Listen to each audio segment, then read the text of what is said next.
Hello there, my name is Ismas. Welcome to Blender 2.8 tips for beginners, and this is going to be tip number 1, and we're looking at editing. So let's open up a new project. So to edit in Blender, say you have a cube like this. To edit it, you hit tab, or you can find the option to go to edit mode up here. You find different modes here. So the mode you want to go to is edit mode, and the shortcut for that is tab. So you can hit tab twice to toggle between edit mode and object mode.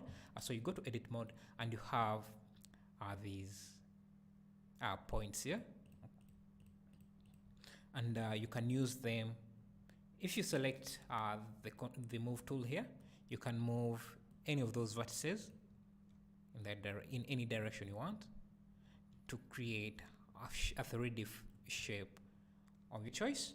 Or you can switch from edit mode, from vertex mode, which is this first setting, and the shortcut for that is 1 on your keyboard, and you can switch to edge mode, whereby you can select 2 connected vertices to move an edge,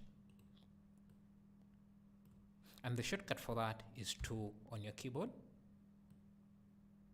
Or we can go to face mode, which is a selection of 4 or 3 vertices, or even more than 4 vertices connected.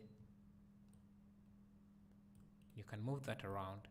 You can also use the rotate tool to rotate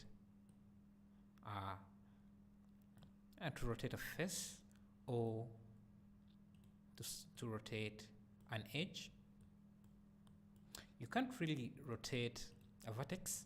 Obviously, it will show that it's rotating, but because this is a single point in your 3D scene, you can't really see any effect to it. But you can also select 2 vertices. So if you select one and hold down Shift, you can select the second one. You can rotate those 2 vertices.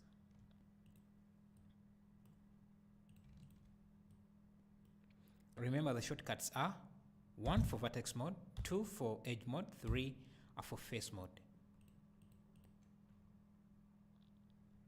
And to go out of edit mode, you can either hit tab on your keyboard, or you can just go to the top drop down here and select object mode, and there you have your object.